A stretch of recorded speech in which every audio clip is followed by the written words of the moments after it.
अस्सलाम वालेकुम and good evening. Hope so आप लोग ठीक होंगे। वालेकुम अस्सलाम बेटा, आप कैसे हैं आप लोग?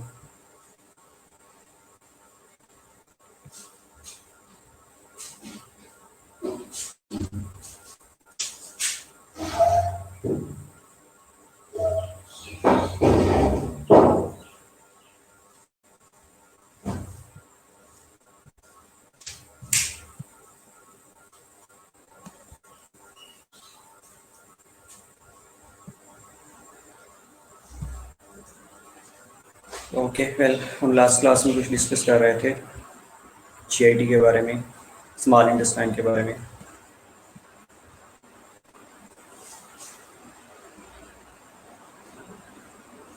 वालेकुम अस्सलाम बेटा।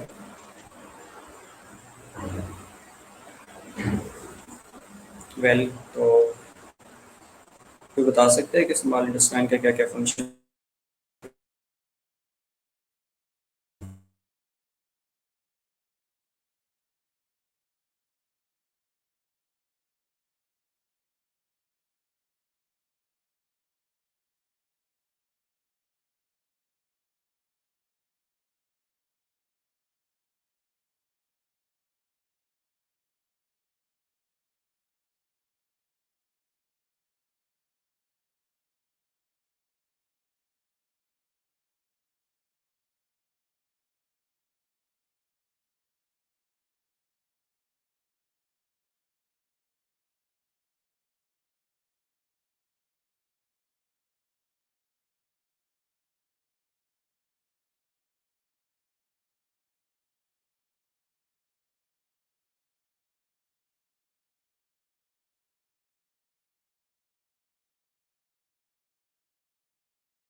ओके वेल, तो हम जीआईटी के बारे में डिस्कस कर रहे थे जिसमें हमने स्टोमक के फंक्शन के बारे में डिस्कस किया था। इंस्टेड ऑफ दैट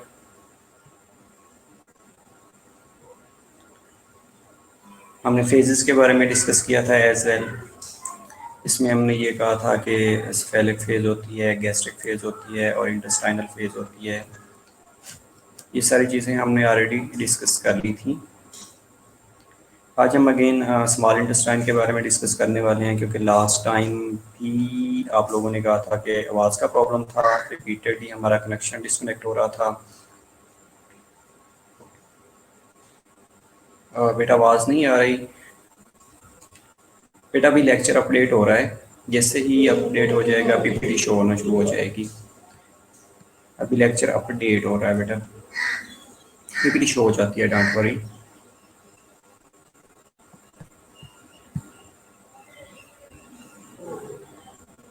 ओके, तो लास्ट क्लास में हम आज फिर जीआईटी के बारे में डिस्कस करने वाले हैं कि जीआईटी क्या होती है। इसके अलावा मेनली जो हमारा मेन आज का टॉपिक होगा उसमें हमने स्मॉल इंटेस्टाइन के बारे में डिस्कस करना है। स्मॉल इंटेस्टाइन के डिफरेंट फंक्शंस के बारे में हम डिस्कस करेंगे। स्मॉल इंटेस्टाइन के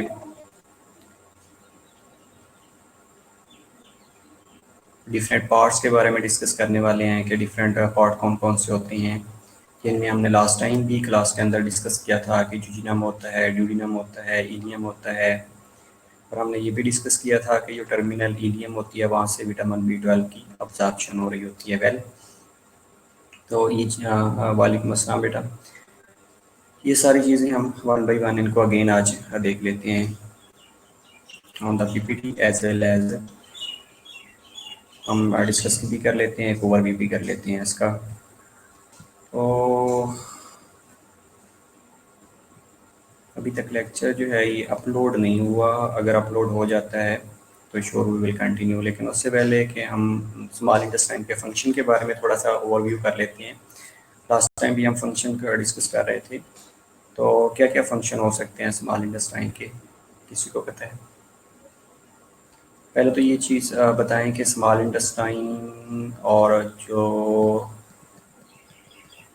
स्टमक होता है उनके दरमियान एक सफिंटर होता है, उस सफिंटर को क्या कहते हैं? दूसरा आपने ये बताना है कि स्मॉल इंटेस्टाइन और लार्ज इंटेस्टाइन के दरमियान भी एक सफिंटर होता है या वाल्व होता है, उस वाल्व का क्या नाम है? ठीक है, ये दो क्वेरीज हैं, ये आप लोगों ने मुझे बताना है। उसके बाद हम इंशाल्लाह स्मॉल इंटेस्टाइन के फंक्शन के बारे में आज हम अगेन डिस्कस कर लेते हैं।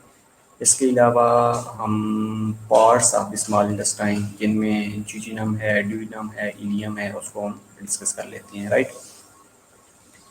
तो फंक्शंस क्या क्या हो सकते हैं?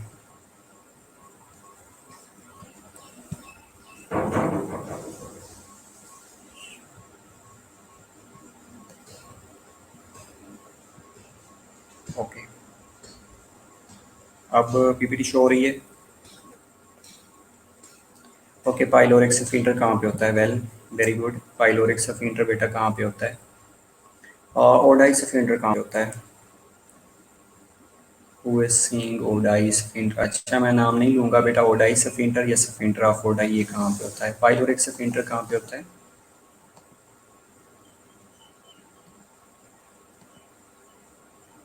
Secretion of hormone. ओके, अच्छा, आप फंक्शन ऑफ स्मॉल इंटेस्टाइन के बारे में बात कर रही हैं। Okay, well, definitely it's one of the function के secretion of hormone, definitely you are right.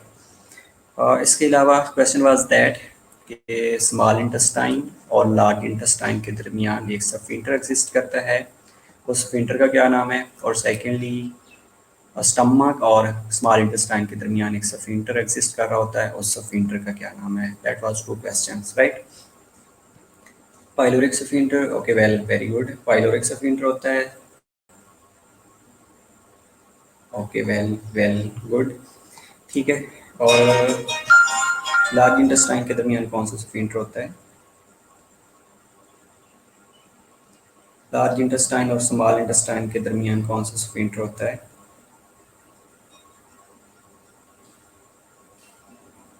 सफिंटर of Oddi between small and large intestine, who said बेटा?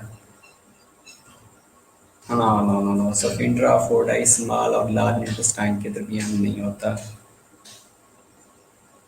ये आपको किसने बताया? मैंने नहीं बताया होगा।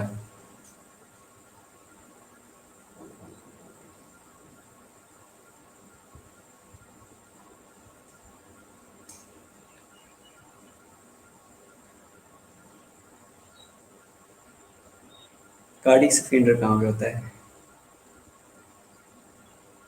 कार्डियक सफिंटर कहाँ पे होता है? कार्डियक सफिंटर बेटा एसोफेगस और स्टमक के दरमियान जो सफिंटर होता है वो कार्डियक सफिंटर होता है। माय क्वेश्चन वाज दैट के स्टमक और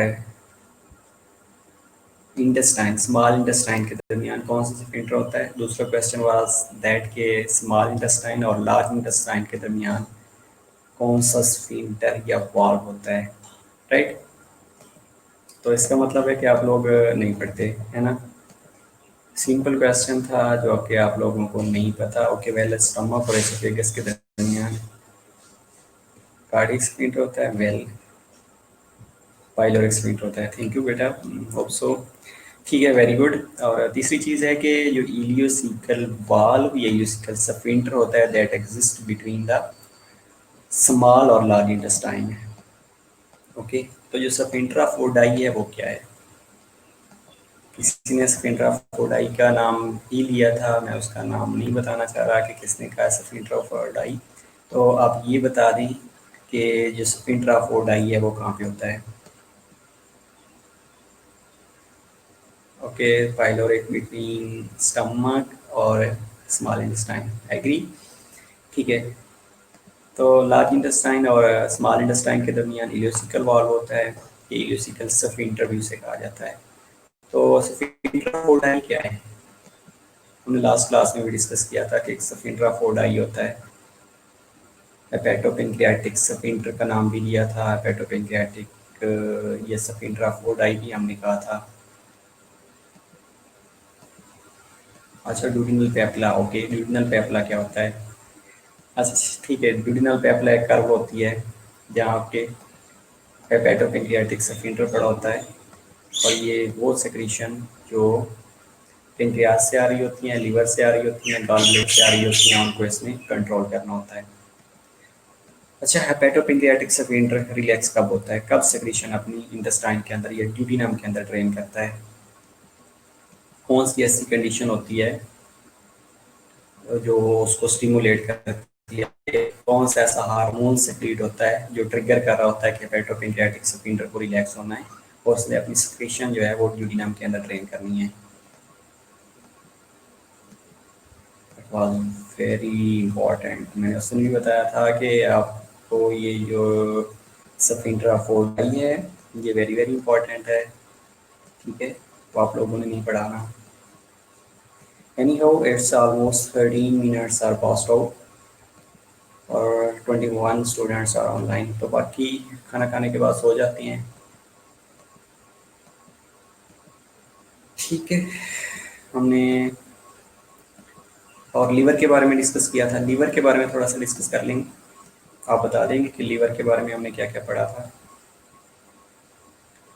लाइक कॉमन हेपेटिक डक्ट कैसे बनती है, कॉमन बाइल डक्ट कैसे बनती है, हेपेटिक डक्ट कैसे बनती है, कुफर सेल्स के बारे में बता सकते हैं।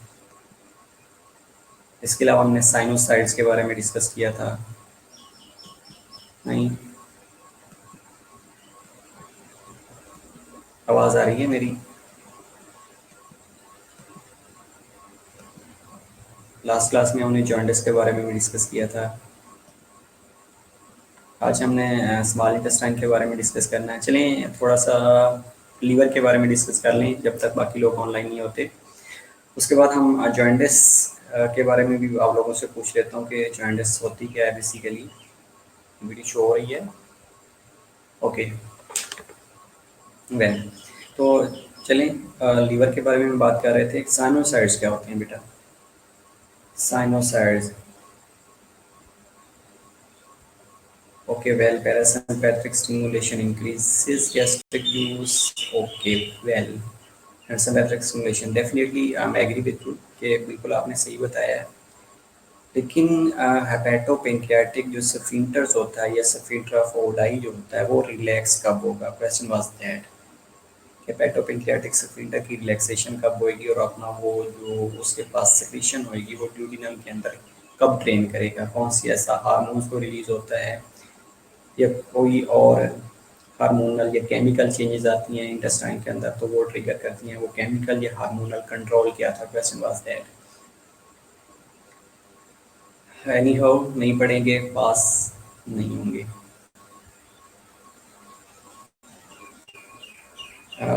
ओके, आवाज़ अब बेटा नहीं कटेगी, आवाज़ मेरे पास सिग्नल ठीक आ रहे हैं। आप अपनी लोकेशन थोड़ी सी चेंज करके देख लें।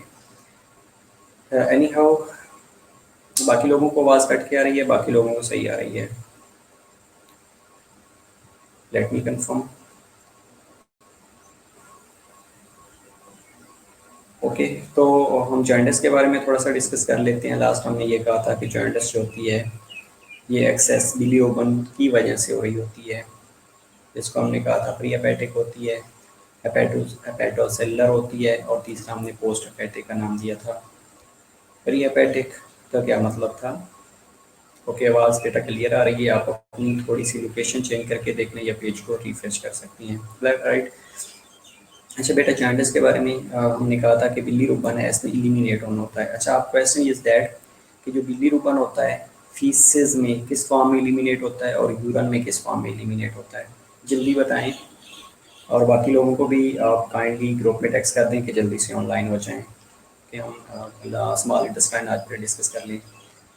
वेल, तो क्वेश्चन रिपीट कर देता हूँ कि ये जो बिलीरुबिन होता है, अच्छा कट कट के आने लग जाती है। ओके बेटा, आप पेज रिफ्रेश कर लिया करें, या हो सकता है कोई नेटवर्क का प्रॉब्लम हो। ओके, तो क्वेश्चन में रिपीट कर देता हूँ बेटा कि जो बिलीरुबिन है इसकी कंजुगेशन होती है लीवर के अंदर, राइट। उसके बाद इसने फीसेस से एलिमिनेट होना होता है, ये जीआईटी से कुछ अब्जॉर्ब भी हो जाती है, और कुछ फॉर्म में लीवर से, कुछ फॉर्म यूरिन से एलिमिनेट होती है। जो यूरिन से एलिमिनेट होती है उसको क्या कहा जाता है, और जो फीसेस से एलिमिनेट होती है उसको क्या कहा जाता है, जल्दी बताएं। लीवर से जब जब किडनी से एलिमिनेट होएगी या यूरिन में एलिमिनेट होएगी, उस बिलीरुबिन को क्या नाम दिया जाता है। जब वाटर सॉल्युबल हो जाती है तो that will be eliminated from the body. Faeces में जा रही होती है और यूरिन में जा रही होती है। इवन के जीआईटी से कुछ स्मॉल अमाउंट में जो बिलीरुबिन है ये रीअब्सॉर्ब भी हो जाती है। ओके, नहीं पता।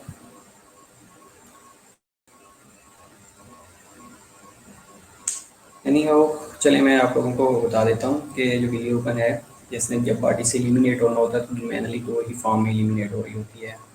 वन इज स्टिरकोबिलिन और दूसरा है यूरोबिलिनोजेन।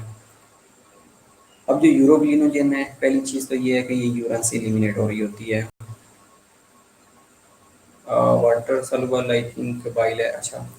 तो जो यूरिन से एलिमिनेट हो रही होती है उसको यूरोबिलिनोजेन कहा जाता है, और ये यूरिन को जेलविश कलर भी दे रही होती है। ये जो अंबर कलर यूरिन का होता है ना, that is due to bilirubin, और वो उस बिलीरुबिन को यूरोबिलिनोजेन कहा जाता है।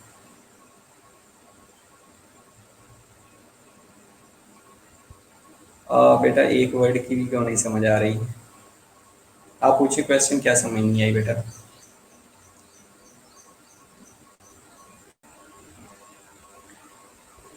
बेटा आपका आवाज़ क्लियर आ रही है, सिर्फ दो लोगों को प्रॉब्लम हो रहा है ना, बाकी लोगों को तो आवाज़ ठीक आ रही है बेटा।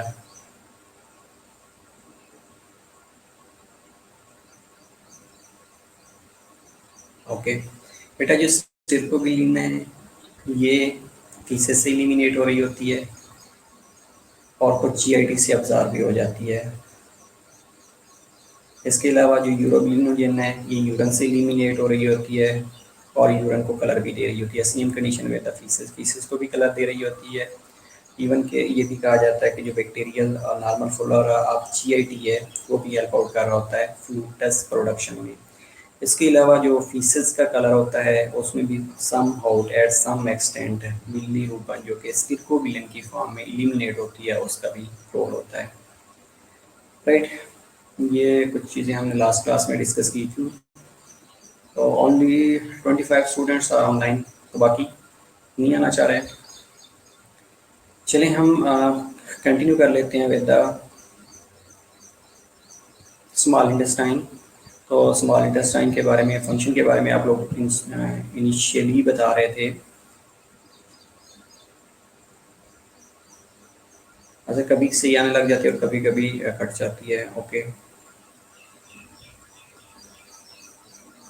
चलिए बेटा, जब अब हो सकता है कि आपके सिग्नल ड्रॉप कर रहे हो, ये एक बेटा पॉसिबिलिटी है। आप थोड़ी सी अपनी लोकेशन चेंज करके देख लें, माइट भी आपको आवाज़ सही आ जाएगी, राइट। तो फंक्शंस ऑफ, अगर हम स्मॉल इंटेस्टाइन के फंक्शन की बात करें तो क्या क्या फंक्शन हो सकते हैं, जो कि आप लोग पहले भी बता रहे थे कि जो पेरिस्टाल्टिक मूवमेंट होती है वो मेनली पैरासिम्पैथेटिक स्टिमुलेशन की वजह से इंक्रीज हो जाती है, और जो सिंपैथेटिक स्टिमुलेशन है उसको कम करती है। चलें, ये आप लोगों ने पहले बता दिया था। इसके अलावा बेटा स्मॉल इंटेस्टाइन क्या क्या काम कर सकती है, और सबसे ज़्यादा जो अब्जॉर्प्शन होती है, अब्जॉर्प्शन ऑफ अगर न्यूट्रिएंट्स की बात करें तो वो स्मॉल इंटेस्टाइन के अंदर हो रही होती है।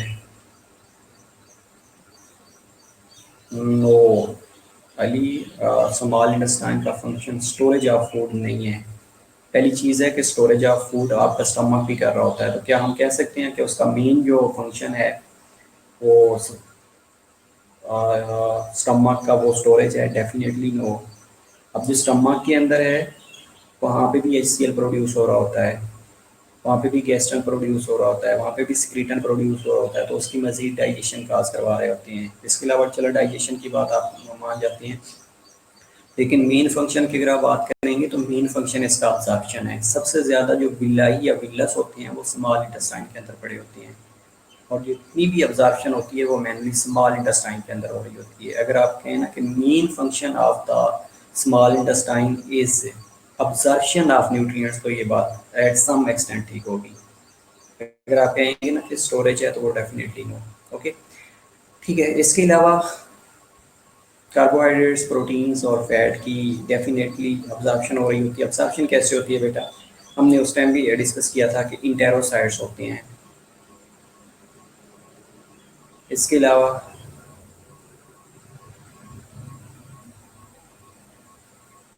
अच्छा स्टमक की बात कर रहे थे, ओके नो प्रॉब्लम, ठीक है। Emulsification of fat, very good. Emulsification of fat का क्या मतलब है कि लैक्टियल्स की अगर हम बात करें तो क्या कहते हैं कि वो फूड जो कि फैट इन नेचर होता है, तो फैट में क्या करना होता है, विलाई के ऊपर आके अटैच हो जाना होता है, और स्मॉल इंटेस्टाइन के अंदर इमल्सिफिकेशन हो रही होती है, डेफिनेटली यस। ओके, इसके अलावा ट्रिप्सिन एक्टिवेट हो रहा होता है from its, yes of course हो रहा होता है, ठीक है। Chemical digestion of protein, carbohydrate, fats की डेफिनेटली हो रही होती है, ठीक है। अगर हम इसकी एक और फंक्शंस के बारे में बात कर लें कि ये जो माइक्रोब्स आप ले रहे होते हैं जो कि स्टमक में, या तो HCl उसको डिस्ट्रॉय कर देता है, definitely emulsification of fat, very good, ठीक है। तो अगर हम माइक्रोब्स की बात करें तो वो माइक्रोब्स जो कि स्टमक के अंदर जाते हैं, पहली चीज़ तो है कि आपकी ओरल कैविटी के अंदर उनकी डिस्ट्रक्शन हो जाती है क्योंकि टॉन्सल्स पड़े होते हैं, ओके। अगर टॉन्सल्स उसको डिस्ट्रॉय नहीं करेंगे तो उसके बाद ये जाता है स्टमक के अंदर, स्टमक के अंदर इसको डिस्ट्रॉय करना होता है HCl में। अगर वो वहाँ पे भी डिस्ट्रक्शन नहीं होती, बच निकलता है, तो उसके बाद हमने बात की थी पेयर पैचेस की, पेयर पैचेस स्मॉल इंटेस्टाइन के अंदर हमने पेयर पैचेस की बात की थी, और उसमें मैंने आपको कहा था कि स्मॉल स्मॉल लेंफ फोलिकल्स पड़े होते हैं in the form of solitary, ठीक है। तो वो जो स्मॉल स्मॉल लेंफ फोलिकल्स पड़े होते हैं उनको कहा जाता है पेयर पैचेस। तो वो पेयर पैचेस क्या करती हैं, कोई भी माइक्रो ऑर्गेनिज्म आता है जो कि स्टमक से बच के स्मॉल इंटेस्टाइन का हिस्सा बना था, तो उसको इसमें किल कर देना होता है, okay. Very good. Pancreatic secretion और बाइल्स ठीक है, इमल्सिफिकेशन ऑफ फैट भी ठीक है। इसके अलावा इंपॉर्टेंट और चीज़ इसके अंदर है CCK और सेक्रेटन, हमने कहा था। तो बेटा जो CCK और सेक्रेटन है ये डिफरेंट बुक से डिफरेंट, कुछ बुक कहती हैं कि ये स्टमक की लाइनिंग से भी रिलीज हो रहा होता है, और कुछ बुक कहती हैं कि ये जो स्मॉल इंटेस्टाइन है वहाँ से रिलीज हो रहा होता है। अब अगर बुक देखी जाए, दोनों बुक को देखा जाए तो दोनों बुक में मोस्टली जो हार्मोन्स हैं that is CCK and that other is secretin, तो दोनों स्मॉल इंटेस्टाइन से भी रिलीज हो रहे होते हैं और स्टमक से भी रिलीज हो रहे होते हैं, लेकिन ट्रिगर डिफरेंट है। यस, माइक्रोब्स की डेफिनेटली बेटा किलिंग होती है, ठीक है। तो ये चीज़ें हमने पहले भी डिस्कस की थी। इसके अलावा हम अगर बात करते हैं, अच्छा हमने उस टाइम एक बात की थी कि एसिड काइम होता है। एसिड काइम क्यों होता है बेटा, इसलिए होता है क्योंकि ये जो फूड आ रहा होता है ना स्टमक से, वो एसिडिक इन नेचर होता है, उसके साथ HCl काफ़ी क्वांटिटी में आ रहा होता है, इसलिए उसको एसिडिक काइम भी कहा जाता है। अब जैसे ये एसिड काइम जो है, या आप काइम कह दें, अच्छा काइम और बोलस में फ़र्क आप लोगों को पता होगा, है ना। जैसे ही वो काइम स्मॉल इंटेस्टाइन के अंदर आएगा, उस स्मॉल इंटेस्टाइन के अंदर पेंक्रियाटिक जूस आ रहा होता है, बाइल आ रहा होता है, इंटेस्टिनल जूसेस आ रहे होते हैं बेटा, उसके साथ ये मिक्स होना शुरू हो जाता है। अब अगर तो आपने कार्बोहाइड्रेट्स लिए हैं तो जो कार्बोहाइड्रेट्स हैं ये कन्वर्ट हो जाते हैं मोनोसैकराइड्स के अंदर। अगर आपने प्रोटीन्स ली थी तो ये that will be converted into amino acid, और अगर आपने फैट लिए थे तो ये फैटी एसिड और कोलेस्ट्रॉल भी लिए थे, ओके। अब बेटा डिफरेंट ट्रिगरली इसलिए हो रहा होता है कि अगर खाना स्टमक के अंदर था, तो जैसे ही खाना स्टमक के अंदर आता है वो ड्यूडिनम के अंदर नहीं जाएगा अनटिल अनलेस के जो पाइलोरिक सफिंक्टर है वो ओपन नहीं होगा, गॉट इट। अगर पाइलोरिक सफिंक्टर ओपन हो गया देन खाना जाएगा स्मॉल इंटेस्टाइन के अंदर, फिर जाके फैट की, प्रोटीन की और कार्बोहाइड्रेट्स की अब्जॉर्प्शन होगी। अगर हम बात करते हैं ब्रेक डाउन की, बेटा वीडियो ऑडियो क्यों स्टॉप हो गई है?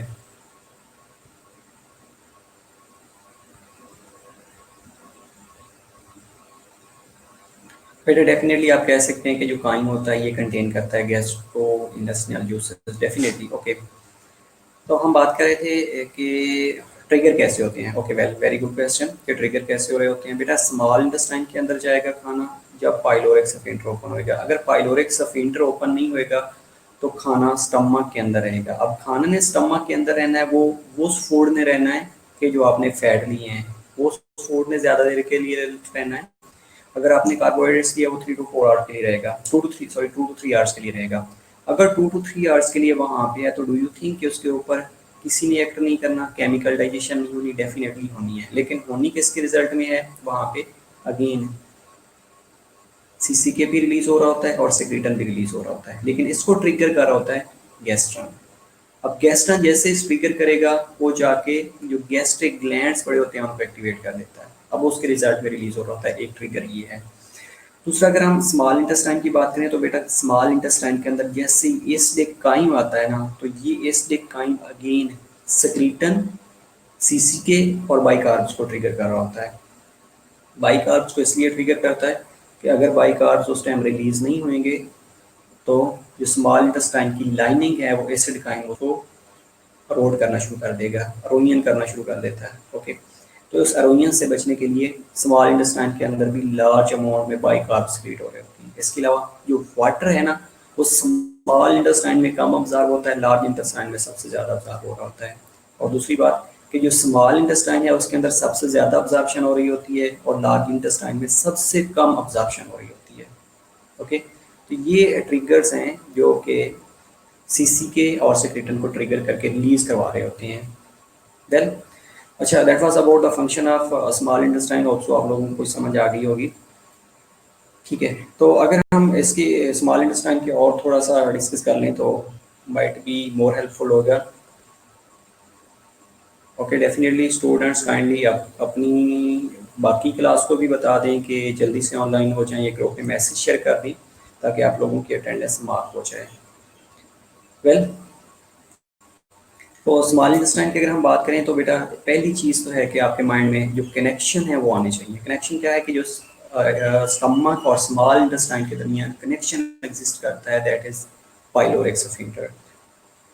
पाइलोरिक स्फिंक्टर जब भी आपके माइंड में आए, स्मॉल इंटेस्टाइन और स्टमक के दरमियान जंक्शन माइंड में आना चाहिए। दूसरा, अगर हम इसकी बात करें दूसरे वाल्व की या दूसरे स्फिंक्टर की बात करें जो कि स्मॉल इंटेस्टाइन और लार्ज इंटेस्टाइन के दरमियान है, तो आपके माइंड में इलियोसिकल वाल्व या इलियोसिकल स्फिंक्टर आना चाहिए, राइट। और इससे पहले अगर हम कार्डियक स्फिंक्टर की बात करें तो कार्डियक स्फिंक्टर जो होता है ये एग्जिस्ट कर रहा होता है बिटवीन द इसोफेगस और स्टमक। ये तीन स्फिंक्टर्स एमसीक्यूज के क्वेश्चन है बेटा। अगर आप लोगों को ये फिंगर टिप पे होंगे तो आपका एमसीक्यूज गलत नहीं होंगे, राइट। अगर हम इंटेस्टाइन की डायमीटर की बात करें और लेंथ की बात करें तो जो राउंड अबाउट इसकी लेंथ है वो 5 मीटर होती है। ओके, अगर हम इसकी बात करें डायमीटर की तो इसकी जो डायमीटर होती है ये ओनली 2.5 सेंटीमीटर इन डायमीटर होती है और लेंथ इसकी 5 मीटर होती है। ओके, बेटा बाकी लोग कहाँ पे हैं? बाकी लोगों को भी कहें जल्दी से ऑनलाइन हो जाएं, otherwise you will be marked as absent. और अगर आपकी एब्सेंट लगती रहेगी तो बेटा आपका जो यूएचएस है वो आपके लिए मुश्किल हो जाएगा, आपकी अटेंडेंस पूरी नहीं होएगी तो डेफिनेटली यू विल सफ़र, तो आपका एडमिशन नहीं जाएगा। इसलिए इट्स अ वेरी इंपॉर्टेंट कि बाकी लोगों को कहें कि जल्दी से ऑनलाइन हो जाएं। ओके, आज अच्छा आज मॉर्निंग से इतने क्लासेस अटेंड कर रहे हैं। ओके ओके, श्योर हो गया। ठीक है, तो हमने लेंथ की भी बात कर ली है, डायमीटर की बात कर ली है, हमने वाल्व्स की भी बात कर ली है। इसके अलावा इम्पॉर्टेंट चीज़ ये है कि अगर हम केमिकल डाइजेशन की बात करें तो मेनली जो केमिकल डाइजेशन और अब्जॉर्प्शन होती है वो स्मॉल इंटेस्टाइन के अंदर हो रही होती है, जिसमें पहले भी बता रहा था आपको कि जितनी भी केमिकल डाइजेशन या अब्जॉर्प्शन होती है वो मेनली स्मॉल इंटेस्टाइन के अंदर हो रही होती है। इसके बाद इसको 3 पार्ट्स के अंदर डिवाइड किया जाता है। अब जो 3 पार्ट्स हैं ना, उसके अंदर ड्यूटीनम होता है, जुजिनम होता है और इलियम होता है। अब पहली चीज़ है कि अगर आप मिड वाले पार्ट पे आ जाएं या एंड वाले पार्ट पे आ जाते हैं, इलियम की बात कर लेते हैं बेटा। तो इलियम जो होता है इसको टर्मिनल इलियम भी कहा जाता है या terminal section of small intestine भी कहा जाता है। ओके, अगर इसकी लेंथ की बात करें तो ये तकरीबन इलियोसिकल वॉल से लेके ये राउंड अबाउट 3 मीटर लॉन्ग होती है। ओके, स्क्रीन पर बेटर रिपीट कर देता हूँ मेनली ये हम डिस्कस कर लेना, ड्यूडिनम, यूजिनम और इलियम, उसके बाद मैं आपको तीनों स्प्लिंटर के बारे में बता दूंगा। वेल, हम बात कर रहे थे इलियम की, तो इलियम को टर्मिनल इलियम भी कहा जाता है, ये terminal part of small intestine भी कहा जाता है। इसकी जो लेंथ होती है अराउंड अबाउट 3 मीटर्स लॉन्ग होता है। और इसने क्या करना होता है कि वो पार्ट्स या वो इलियोसिकल वॉल जो कि इसके साथ अटैच होता है और वो अनडाइजेस्टिबल फूड जो कि इसने सीकम के अंदर या लार्ज इंटेस्टाइन के अंदर ड्रेन करना होता है, वो इससे एक स्पेशल कनेक्शन प्रोवाइड कर रहा होता है। अगर ये कनेक्शन इलियोसिकल वॉल वाला ख़त्म हो जाता है तो जो फूड है वो लार्ज इंटेस्टाइन के अंदर विद आउट कंट्रोल जाना शुरू हो जाएगा, जिसकी वजह से मोस्टली आप लोगों ने सुना होगा कि पेशेंट्स को डायरिया हो जाता है, डाइसेंट्री हो जाती है। तो बेटा उसमें ये होता है कि मोस्टली जो जीआईटी की मोटिलिटी है वो बढ़ना शुरू हो जाती है। जैसे जीआईटी की मोटिलिटी बढ़ती है तो ये जो वॉल्व्स हैं, मेनली जो इलियोसिकल वॉल्व है, ये नॉर्मल कंट्रोल नहीं कर रहा होता। जैसे ही फूड के अंदर, जैसे ही स्टमक के अंदर खाना जाएगा, पाइलोरिक स्फिंक्टर ओपन होएगा, उसके बाद स्मॉल इंटेस्टाइन के अंदर जाएगा। स्मॉल इंटेस्टाइन के अंदर डेफिनेटली पहले मोटिलिटी इंक्रीज हुई होती है और जो कंट्रोल ऑफ इलियोसिकल वॉल्व है वो नॉर्मली कंट्रोल नहीं कर रहा होता, और उसकी वजह से जो फूड है, जो अनडाइजेस्टिबल पार्टिकल्स हैं, वो लार्ज इंटेस्टाइन के अंदर मूव करेंगे और लार्ज इंटेस्टाइन के अंदर मूव करने के बाद that will be eliminated in the form of faeces.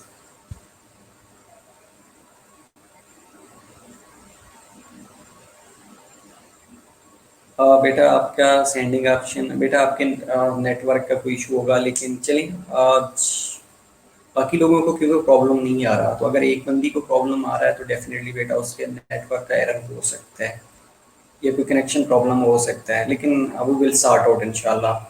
ठीक है, ईलियम की बात कर ली हमने। ईलियम को हमने ये कहा है कि अगर हम इलियोसिकल वॉल तक इसको मैयर करें तो ये राउंड अबाउट 3 मीटर लॉन्ग होता है, टर्मिनल पार्ट होता है स्मॉल इंटेस्टाइन का। उसके बाद आ जाए मिडल पार्ट की तरफ। मिडल पार्ट को कहा जाता है जुजिनम। अब जो जुजिनम होता है ये मेनली 2 मीटर लॉन्ग होता है। अब इलियम की बात कर रहे थे वो 3 मीटर था, उसके बाद आ जाए जुजिनम की तरफ। तो जुजिनम की तरफ अगर आएंगे तो ये मिड वाला पोर्शन होता है, ये राउंड अबाउट सिर्फ 2 मीटर लॉन्ग होता है। बेटा आवाज़ कट रही है। ओके,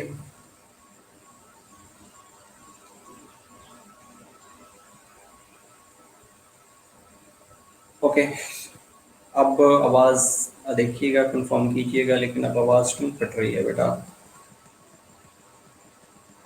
बेटा कुछ लोगों को सही आ रही होती है, कुछ लोगों के लिए कट रही होती है। एनी हाउ चलें, अब कट रही है आवाज़। ओके, इसका कोई अल्टरनेटिव ढूंढते हैं कि आवाज़ आप लोगों को तक ठीक पहुंचाए। लेकिन हमारी लास्ट क्लास में भी ये मसला था कि रिपीटेडली आवाज़ कट रही थी, अभी अगेन फिर कट रही है। हो सकता है कि कोई सिग्नल का प्रॉब्लम हो सकता है नेटवर्क की स्पीड का प्रॉब्लम हो। लेट मी चेक कि नेटवर्क की स्पीड कितनी आ रही है बेटा, लेट मी नो।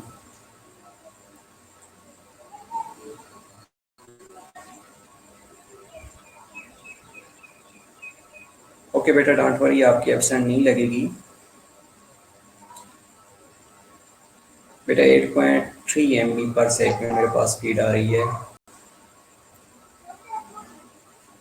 ओके, चलें, एनी हाउ हम बात कर रहे थे हीलियम की, बात कर ली हमने।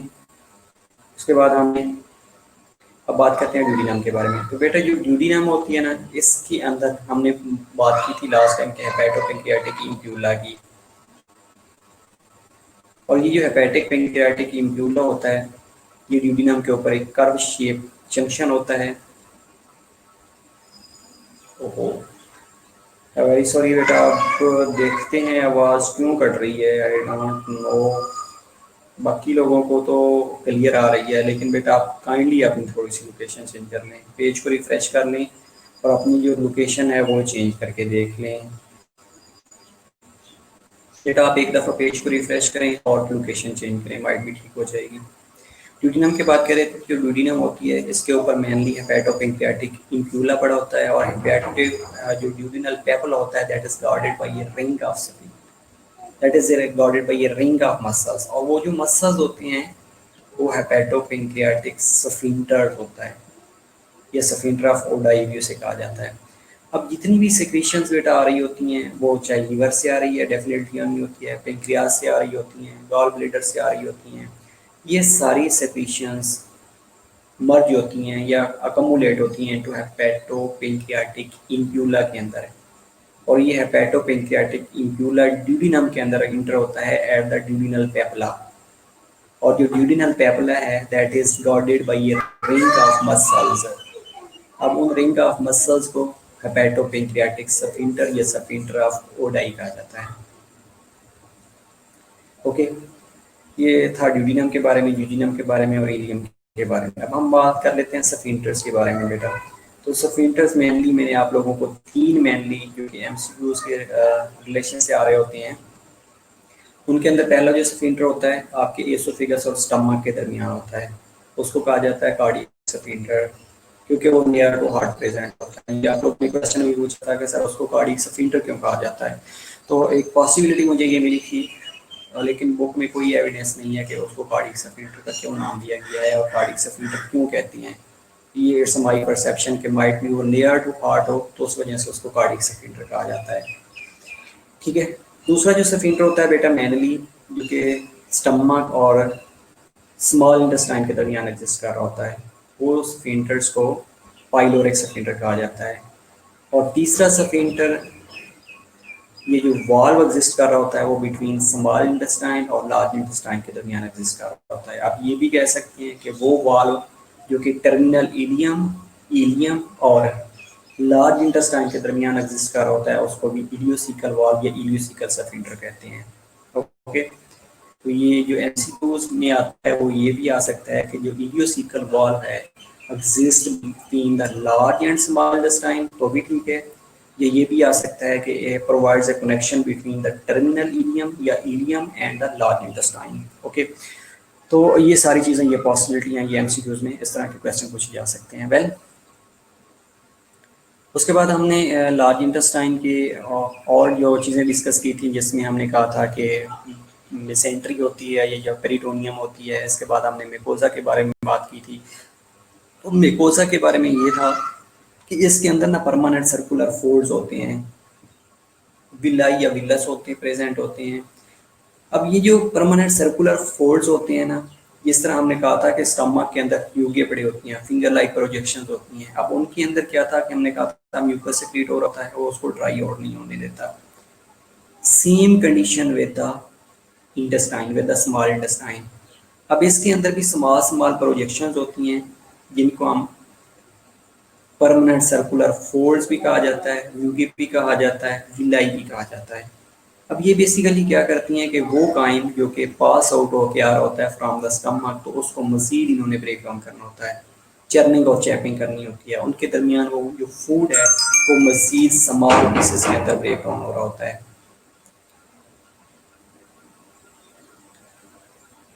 ओके, उसके बाद अगर इसकी बात करें तो जो विलाई विलाई बेसिकली क्या होते हैं कि स्मॉल स्मॉल प्रोजेक्शंस होती है, और ये जो प्रोजेक्शंस होती हैं ये राउंड अबाउट 0.5 से लेके 1 मिलीमीटर लेंथ इन लेंथ होती हैं। Okay, very good. ठीक है, तो अगर हम विलाई की बात करें तो ये इंटेस्टिनल ल्यूमन के अंदर बेटा या मिकोजल लाइनिंग के अंदर जो फिंगर लाइक प्रोजेक्शंस होती हैं,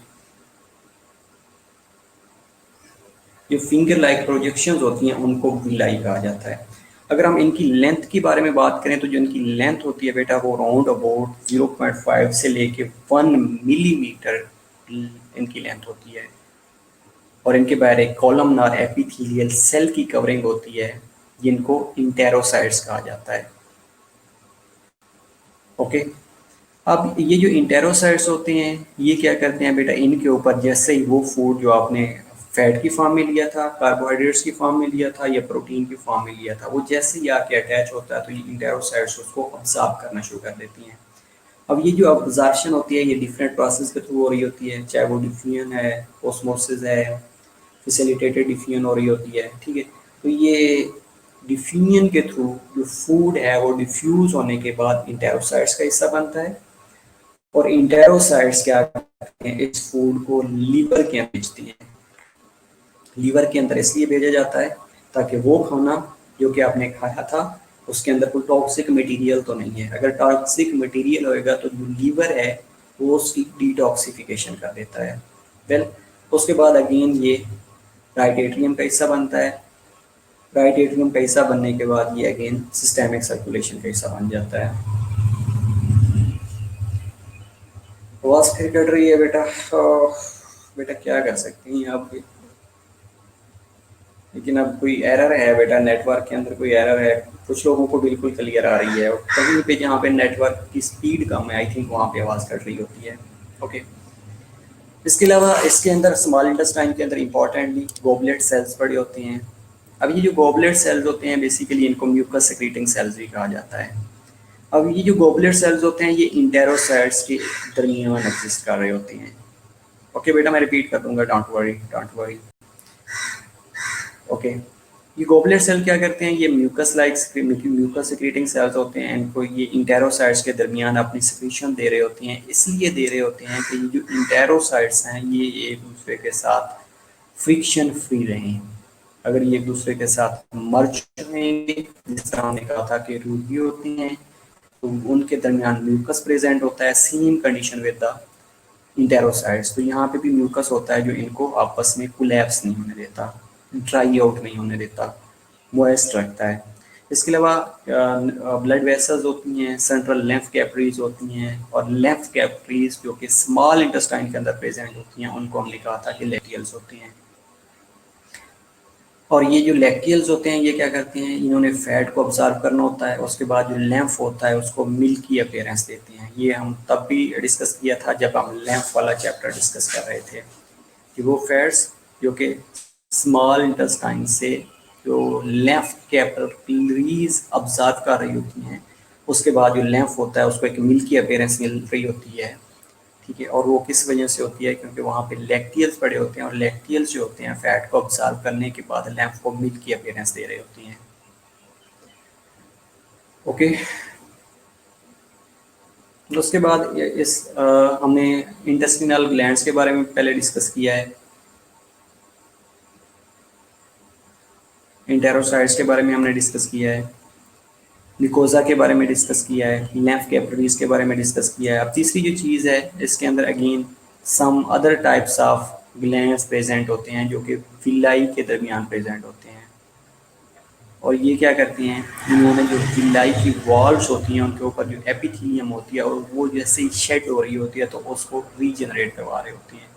कि एपिथेलियम की अगर शेडिंग हो भी जाती है जो कि एवरी 3 to 5 डेज के बाद उसने रिप्लेस होना होता है, एपिथेलियम ने शेड होना होता है, और शेड होने के बाद उसके अंदर एपिथेलियल सेल प्रोड्यूस हो रहे होते हैं, रीजनरेशन हो रही होती है। अगर रीजनरेशन नहीं होएगी, एपिथेलियम शेड होती रहेगी, तो उसके रिजल्ट में वहाँ पे अल्सरेशन होने के चांसेस होते हैं, और सर्टेन कंडीशंस होती हैं जो कि अल्सरेशन कॉज करवा रही होती हैं, ठीक है। और पेयर पैचेस के हम बारे में हमने ऑलरेडी डिस्कस कर लिया था कि यहाँ पे lymphatic follicles होते हैं that are known as solitary lymphatic follicles, और ये 20 से लेके 50 स्मॉल lymph nodes होते हैं जिनको एग्रीगेटेड lymphatic follicles या पेयर पैचेस कहा जाता है। अब इनके अंदर lymphocytes प्रेजेंट होते हैं, कोई भी फॉरेन पार्टिकल्स आता है, कोई भी एंटीजन आता है, कोई भी पैथोजन आता है तो उसको किल कर देते हैं, किल करने के बाद उसकी इनगल्फिंग कर देते हैं, न्यूट्रलाइजेशन कर देते हैं। ओके, बेटा अल्सर वाला ये है कि जो एपिथेलियम है ये कंटिन्यूसली शेड हो रही होती है। शेड कब होती है, एवरी 3 to 5 डेज इसकी शेडिंग हो रही होती है एपिथेलियल सेल की। अगर किसी वजह से इसकी शेडिंग ज़्यादा हो गई है या जो एसिड काइम था उसको न्यूट्रलाइज करने के लिए बाइकार्ब सिक्रेट नहीं हुआ, या जो इंटेस्टाइनल लेम्फ डिफेंस मैकेनिज्म है वो रिड्यूस हो गया है, तो उसके रिजल्ट में सरकमसाइज्ड रोनियन होना शुरू हो जाती है इन द इंटेस्टाइन, तो उसको अल्सरेशन कहा जाता है, उसको पेप्टिक अल्सर्स कहा जाता है। और अगर इंटेस्टाइन के अंदर है तो उसको इंटेस्टाइनल अल्सर्स भी कहा जाता है। तो अल्सर्स को आप कैसे डिफाइन कर सकते हैं कि सरकमसाइज्ड अगर कोई रोनियन हो गई है किसी भी एरिया के अंदर, चाहे वो स्टमक के अंदर है तो गैस्ट्रिक अल्सर्स है, इंटेस्टाइन के अंदर है तो इंटेस्टाइनल अल्सर्स है, ड्यूडिनम के अंदर है तो ड्यूडिनल अल्सर्स है, किसी भी एरिया के अंदर HCl ज़्यादा सेक्रेट होने की वजह से, एपिथेलियल ज़्यादा शेड होने की वजह से, बाइकार्ब्स कम सेक्रेट होने की वजह से, या जो defence mechanism of small intestine है वो रिड्यूस होने की वजह से अगर रोनियन हो गई है तो उसको अल्सर्स कहा जाता है। बुक पे 2030 बेटा, बुक पे 2030 क्या है?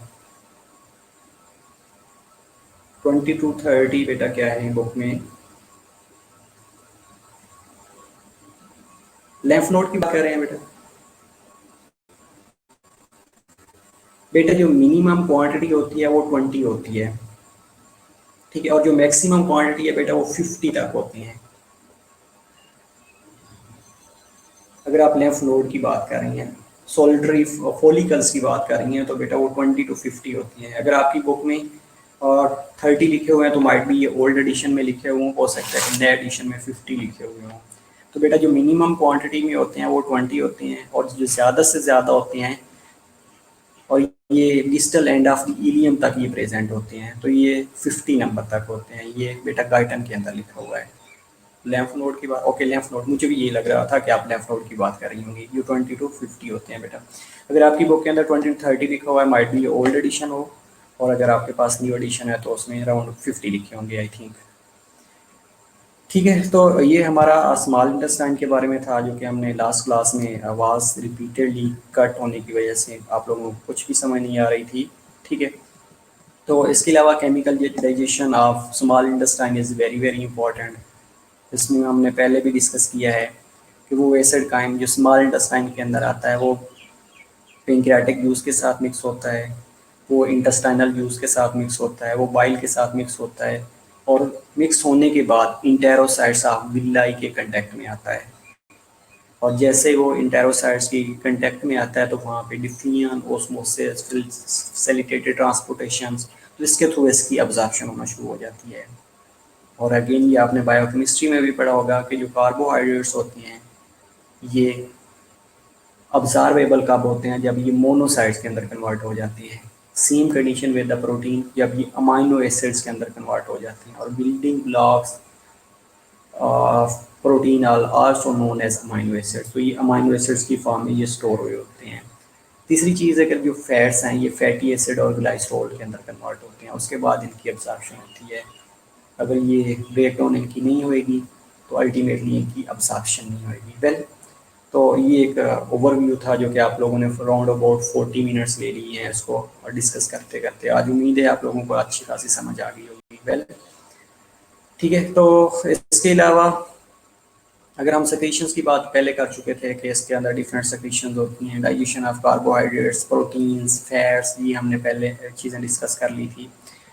और अगेन आप लोगों ने एक क्वेश्चन पूछा था कि ये जो ट्रिगर्स होते हैं जो कि हेपेटोपेंक्रियाटिक स्फिंक्टर को ट्रिगर करके या रिलैक्स करके सेक्रीशंस ड्यूडिनम के अंदर ड्रेन कर रहे होते हैं, वो ट्रिगर्स क्या क्या हो सकते हैं? तो बेटा अगेन ये जो सेक्रीशन जैसे ही अकमुलेट होती है हेपेटोपेंक्रियाटिक इम्प्यूला के अंदर, वहाँ पे ये अकमुलेट रहती है। जैसे ही पाइलोरिक स्फिंक्टर रिलैक्स होता है, फूड स्मॉल इंटेस्टाइन के अंदर आता है। जैसे स्मॉल इंटेस्टाइन के अंदर आएगा तो उसके अंदर कार्बोहाइड्रेट्स होते हैं, फैट्स होती हैं और प्रोटीन्स होती हैं। और ये फैट्स, कार्बोहाइड्रेट्स और प्रोटीन ये भी अगेन एक ट्रिगर है। और उसके साथ मेनली इसको जो ट्रिगर कर रहा होता है वो काइम होता है, और वो काइम एसिडिक इन नेचर होता है। तो एसिडिक काइम जैसे ही स्मॉल इंटेस्टाइन का हिस्सा बनेगा तो जो इंटेरो एंडोक्राइन ग्लैंड्स पड़े होते हैं स्मॉल इंटेस्टाइन के अंदर वो सिक्रीटन और सीसीके को भी रिलीज कर देते हैं। और उसके साथ जैसे स्फिंक्टर रिलैक्स होएगा, हेपेटोपेंक्रियाटिक स्फिंक्टर, ये स्फिंक्टर ऑफ ओडाई रिलैक्स होएगा, तो वो सेक्रेशन जो पेनक्रियाज से आ रही होती है, वो सेक्रेशन जो लीवर से आ रही होती है, वो सेक्रेशन जो गॉल ब्लैडर से आ रही होती है, that will be drain into this यूरिनम। उसके बाद मजीद इसकी ब्रेकडाउन होनी शुरू हो जाती है। इसके अलावा अगर हम एक चीज़ मेरे माइंड में आ रही है कि पीएच की अगर हम बात कर लें तो पीएच क्या होती है, तो मेनली जो पीएच होती है केमिकल डाइजेशन के लिए, जिसके ऊपर जो इंटेरोसाइट्स होते हैं जिन जो कि नॉर्मली चीज़ों की अब्जॉर्प्शन केमिकल डाइजेशन के बाद या फूड की डाइजेशन के बाद अब्जॉर्प्शन करवा रहे होते हैं, वहाँ पे भी सर्टेन इंजाइम्स आर प्रेजेंट जो उसकी मजीद ब्रेक डाउन करवा रहे होते हैं। और उसकी जो नॉर्मल पीएच होती है वो मेनली 7.5 से लेके 8 तक है। और जो इंटेस्टाइनल कंटेंट कंटेंट की पीएच है वो बेटा 6.5 से लेके 7.5 है। ओके, और जो 6.5 से 7.5 है उसके ऊपर जो इंजाइम्स हैं लाइक पेप्टाइडेजेस हैं, लाइपेजेस हैं, माल्टेजेस हैं, लैक्टेजेस हैं, सिक्रेजेस हैं, वो इजीली वर्कआउट कर सकते हैं। अगर इनकी पीएच ज़्यादा होएगी या कम होएगी तो उसके रिजल्ट में जो पेप्टाइडेजेस हैं जिन्होंने पेप्टाइड्स को स्मॉलर पेप्टाइड्स और अमाइनो एसिड के अंदर कन्वर्ट होना होता है वो नहीं कर सकेंगे। ओके, तो इसीलिए एक और चीज़ भी उस दिन मैंने आपको इम्पोर्टेंट बताई थी कि अगर लीवर के अंदर सॉरी पेंक्रियाज के अंदर अगर सिक्रीशन हो गई है पेप्टाइडेजेस की तो वहाँ पे भी ऑटो डाइजेशन काज करवा सकते हैं। इसलिए इनकी जितनी भी हार्मोन्स हैं या इंजाइम्स हैं उनकी एक्टिवेशन जो है वो स्मॉल इंटेस्टाइन के अंदर हो रही होती है। अगर सिक्रीशन साइड पे इनकी एक्टिवेशन हो जाती है तो वो अपने ही आर्गन को ये ऑटो डाइजेस्ट करना शुरू कर देती हैं, ऑटोफेगोसाइटोसिस करना शुरू कर देती हैं। राइट, ओके, इसको हम स्लाइड्स के ऊपर देख लेते हैं कि स्लाइड्स के ऊपर हमने क्या क्या चीज़ें डिस्कस की हुई हैं। उसके बाद हम इंशाल्लाह लार्ज इंटेस्टाइन के बारे में डिस्कस करेंगे नेक्स्ट क्लास के अंदर। ठीक है, तो अगर आपके पास अभी भी कोई क्वेरी है जो चीज़ आपको समझ नहीं आई तो अभी भी आप मेरे से पूछ सकते हैं। ठीक है,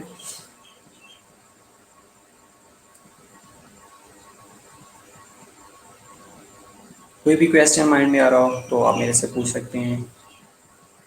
और जो अब्जॉर्प्शन के बारे में हमने पहले भी डिस्कस किया कि इसकी अब्जॉर्प्शन कैसे होती है, तो सबसे ज़्यादा जो अब्जॉर्प्शन हो रही होती है वो इंटेरोसाइट्स कर रहे होते हैं। और इंटेरोसाइट्स जो होती हैं मैंने पहले भी बताया है, ओस्मोसिस हो सकती है, डिफियन हो सकती है, फैसिलिटेटेड डिफियन हो सकती है, एक्टिव ट्रांसपोर्टेशन होती है। तो ये वो प्रोसेस होते हैं जिनके थ्रू ये इनकी अब्जॉर्प्शन हो रही होती है। और बेटा अब्जॉर्प्शन होने के बाद अगेन ये लीवर का हिस्सा बनते हैं। लीवर का हिस्सा बनने के बाद वहाँ पे इनकी डिटॉक्सिफिकेशन होती है, वो वेस्ट प्रोडक्ट्स या वो प्रोडक्ट्स जो कि हार्मफुल होते हैं फॉर द बॉडी, तो जो लीवर होता है उसको डिटॉक्सिफाई कर देता है। या वो मेडिकेशंस जो आपने ली होती हैं और उसने इलिमिनेट होना होता है लीवर से, तो अगेन लीवर क्या करेगा, उनको इलिमिनेट करवा देगा। इलिमिनेट करवाने के बाद अगेन ये right side of the heart का हिस्सा बनेंगे, right side of the heart का हिस्सा बनने के बाद ये बॉडी से इलिमिनेट होना शुरू हो जाएंगे। और जो रिक्वायर्ड अमाउंट में चीज़ें होती हैं वो अगेन बॉडी के अंदर सर्कुलेट करेंगी। यस बेटा, ठीक है। अच्छा, तो ऑब्जर्प्शन होने के बाद जो टारगेट एरिया है उस तक पहुंचेंगी। टारगेट एरिया तक पहुंचने के बाद इंटेरोसाइट्स ऑब्जर्प्शन करते हैं, ये डाइजेशन करते हैं। ओके वेल बेटा, जो इंटेरोसाइट्स होते हैं, पहले तो इंटेरोसाइट्स आप ये बताएं कि मैंने इंटेरोसाइट्स के बारे में क्या बताया। ओके बेटा, बेसिकली जो विलाई होते हैं ना ये भी ऑब्जर्प्शन कर रहे होते हैं और जो इंटेरोसाइट्स होते हैं ये भी ऑब्जर्प्शन कर रहे होते हैं। ओके, लेकिन जो विलाई हैं उनके कंटेंट उनके कंटेक्ट में जैसे ही फूड आता है तो उसको मजीद वो ब्रेक डाउन कर देते हैं। लेकिन इंटेरोसाइट्स जो वो फूड जो कि स्मॉल इंटेस्टाइन से सेवरल प्रोसेस के थ्रू सॉरी वो फूड जो स्मॉल इंटेस्टाइन के अंदर प्रेजेंट होता है लेकिन ब्रेक डाउन वो होता है लाइक ब्रेक डाउन में अमाइनो एसिड के अंदर कन्वर्ट हुआ है, मोनोसेक्राइड्स के अंदर कन्वर्ट हुआ है, ग्लाइसोल के अंदर कन्वर्ट हुआ है, तो उनकी इन्होंने एब्जॉर्प्शन करनी होती है।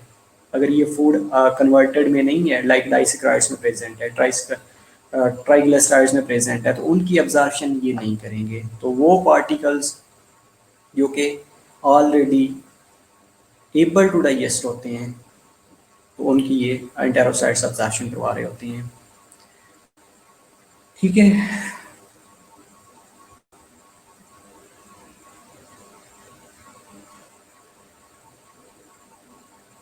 इसके अलावा कोई और क्वेरी?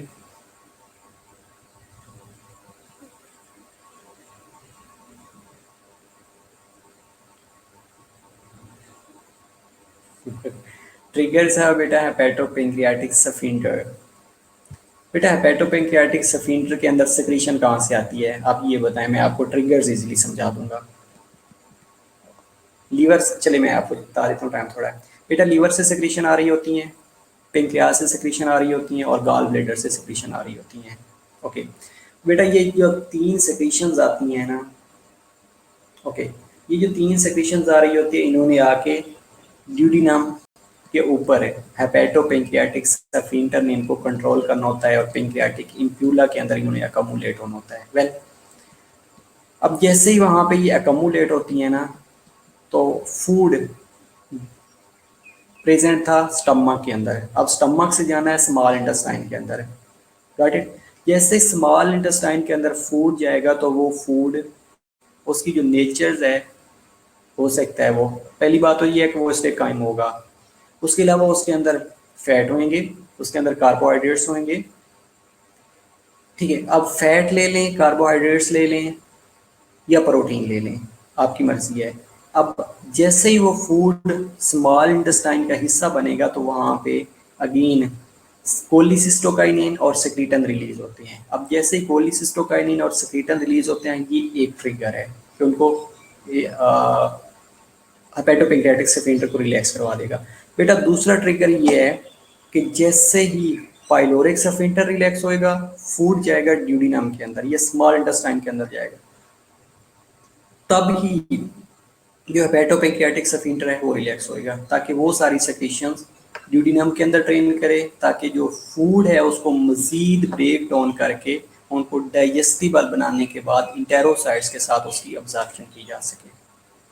वेल, समझ आ गई?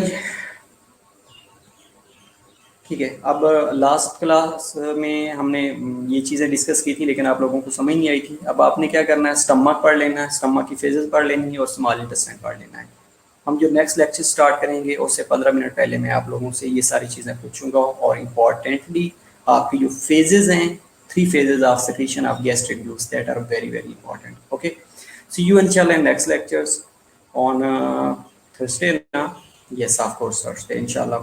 तो आपका नेक्स्ट क्विज भी है सैटरडे को, वो हम डिसाइड कर लेंगे सीवीएस कितना आप लोगों ने करना है। सीवीएस का क्विज हो जाएगा सैटरडे वाले दिन, तो सीवीएस को भी पढ़ लीजिएगा। ओके, सी यू इंशाल्लाह in next lectures. Okay, have a blessed day, bye bye. अगर कोई क्वेरी है you can ask me soon.